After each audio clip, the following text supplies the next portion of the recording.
উঠাতে লাগেছিলাম, ওনার দিকে আমি তাকাইও নি, কিছু বলিও নি, কোনো কথাও বলিনি, এক নজর আমি দেখিনি ওনাকে। আমার আমার আমার কোলের উপরে শাড়ির কাপড় ছিল। মানে আপনি উদ্দেশ্য প্রণোদিতভাবে করেননি? না, আমার কোনো উদ্দেশ্য নাই ওইরকম। আমি যদি থাকবো তাহলে ওনার তো আমি ভিডিও দেখতে পারতাম, যে ওনার হাতে ক্যামেরা আছে, আমি তো দেখতে পারতাম। আপনি করলেন কেন ওর সামনে তাহলে এটা? আপনারা জানেন যে সাম্প্রতিক সময়ে আমরা নারী নির্যাতন এবং যৌন হয়রানির বিভিন্ন অভিযোগ পাচ্ছি বা ঘটনাগুলো কিন্তু আমরা মানে ঘটতেছে। এটা নিয়ে কিন্তু দেশব্যাপী আমরা দেখতেছি আমাদের যারা নাগরিক সমাজ বা ছাত্রদের মধ্যে বা সুশীল সমাজের মধ্যে একটা প্রতিক্রিয়া লক্ষ্য করা যাচ্ছে। তো এর প্রেক্ষিতে আমরা আমাদের রাজশাহী মহানগরীতে আমরা যে সকল নারী নির্যাতনের যে ঘটনাগুলো নিয়ে আমরা নিজেরাও কাজ করতেছি এবং এ বিষয়ে আমাদের সকল ইউনিটগুলোকে আমরা ইতিমধ্যে নির্দেশনা দিয়েছি, যাতে করে নারী নির্যাতনের ঘটনাগুলো যাতে না ঘটে এটাকে প্রতিরোধের প্রয়োজন ব্যবস্থা নেওয়া, পাশাপাশি যে সকল ঘটনাগুলো ঘটছে এটা সুষ্ঠু তদন্তের ব্যবস্থা নেওয়া। ইতিমধ্যে আপনার গতকালকে আমরা সোশ্যাল মিডিয়াতে আমরা দেখলাম যে আমাদের এই রাজশাহী মহানগরী একজন ছাত্রী, যিনি ইউনিভার্সিটি থেকে উনি বাসায় ফেরার পথে একটা অটোতে উঠছে। অটোতে তার সামনে বসা যে যাত্রী ছিল, পুরুষ যাত্রী, তিনি তাকে অশালীন আচরণ তার সাথে করে যেগুলা, এবং ওই ছাত্রী উনি সাহস করে ওটা অবশ্যই উনি মানে কৌশলে উনি একটা ভিডিও করে নিচ্ছে। ভিডিও করে পরবর্তীতে উনি এটা ওনার ফেসে বা সোশ্যাল মিডিয়াতে উনি এটা ওই ভিডিওটা দিয়ে উনি ওনার প্রতিক্রিয়াটা দিয়েছে এবং এটা কিন্তু ওই ইয়েটা সোশ্যাল মিডিয়ায় এটা কিন্তু বিভিন্ন জায়গায় ছড়াই গেছে এবং যেমন ভাইরাল হয়েছে। এটা নিয়ে এখানকার ছাত্র সমাজের মধ্যে একটা প্রতিক্রিয়া দেখা গেছে এবং ছাত্র সমাজও দেখলাম যে একটু এটা নিয়ে ক্ষুব্ধ।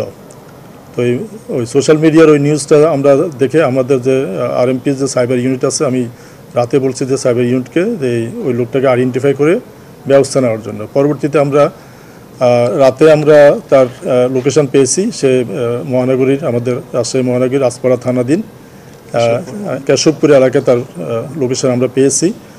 তো আমরা লোকেশন পাওয়ার পরে এটা যেহেতু আমাদের সাথে ছাত্রদের একটু আমাদের ইন্টারনাল যোগাযোগ আছে, ছাত্ররা এফাকে ওরা জেনে গেছে কিভাবে জেনে তারা ছাত্র জনতার কিছু অংশ, আমাদের পুলিশও ওখানে গেছে তাকে গ্রেপ্তারের জন্য, ছাত্র জনতার কিছু অংশ সেখানে গিয়ে জমায়েত হয়েছে।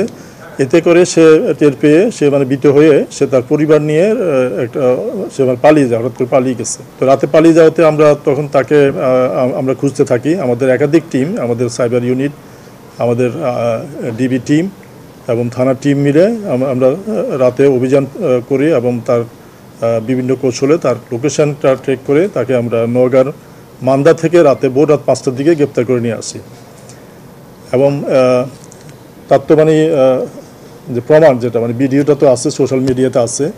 তো ভিকটিম বাদী হয়ে তার বিরুদ্ধে রাজপাড়া থানায় নারী শিশু আইনে যেটা 10 ধারায় মামলা দিয়েছেন, আমরা তাকে আদালতে আমরা আজকে প্রডিউস করব। তো আমরা যেটা আপনাদের জানাতে চাই যে নারী নির্যাতনের ঘটনাগুলো আমাদের যেগুলো ঘটছে আমরা সেগুলো যথাযথ তদন্ত প্লাস ইপটিজিং অথবা নারীদের হেনস্থা করা যে কোনো ঘটনার বিষয়ে আমরা কঠোর ব্যবস্থা নিচ্ছি এবং আমাদের সকল ইউনিটকে এই ব্যাপারে বলা আছে যে এই বিষয়গুলোকে কোনো অবস্থায় যাতে সহ্য না করে বা টলারেট না করে, ইনফরমেশন পাওয়ার মাত্রই যাতে ব্যবস্থা নেওয়া হয়।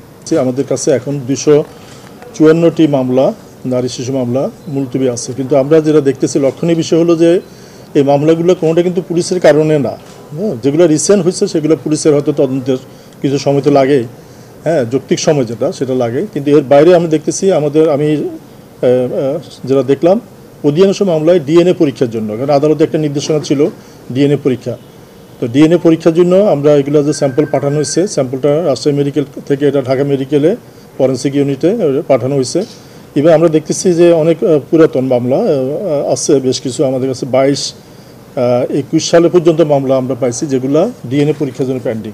আমি আজকে সকালে ঢাকা মেডিকেল কলেজের ফরেন্সিক বিভাগের যিনি প্রধান ওনার সাথে কথা বলছি যে কেন এগুলো মানে এতদিন পেন্ডিং এবং কেন যাতে এটা দ্রুত যাতে আমরা রিপোর্টগুলো পাই। উনি আমাকে বলছে উনি খোঁজখবর নিয়ে উনি জানাবেন।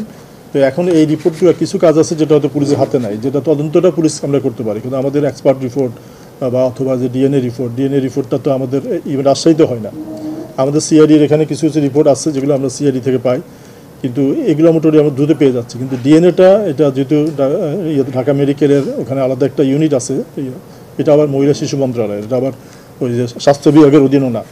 তো ওখানে আবার কিছু বোধহয় ওনাদের আমি জানি না প্রশাসনিক কোনো কারণ থাকতে পারে। তো এই রিপোর্টগুলো পেন্ডিংয়ের কারণে আমাদের মামলাগুলো মূলত পেন্ডিং। তো আমরা চেষ্টা করতেছি এখন যে আমরা জানেন যে ইতিমধ্যে আমাদের সরকারের পক্ষ থেকে আমরা একটা মৌখিক নির্দেশনা পেয়েছি যে এইগুলোকে দ্রুত নিষ্পত্তি করা এবং তদন্ত সময়টা যাতে আরও কম সময়ে করা যায়।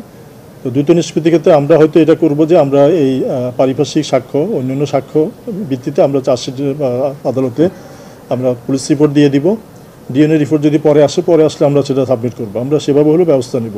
কিন্তু আমরা চাচ্ছি না এগুলোকে আর পেন্ডিং রাখতে। আমরা যে রিপোর্টগুলো আমরা দ্রুত সংগ্রহ করতে পারি আমরা করব, যেগুলো যদি বিলম্ব হয় তাহলে সেক্ষেত্রে আমরা অন্য সাক্ষীর ভিত্তিতে আমরা আদালতে রিপোর্ট দিয়ে দিব। আদালতে এটা বিচারের অবস্থায়ও এই ডিএনএ রিপোর্ট যদি আসে সেটা আদালত কিন্তু ব্যবস্থা নিতে পারবে।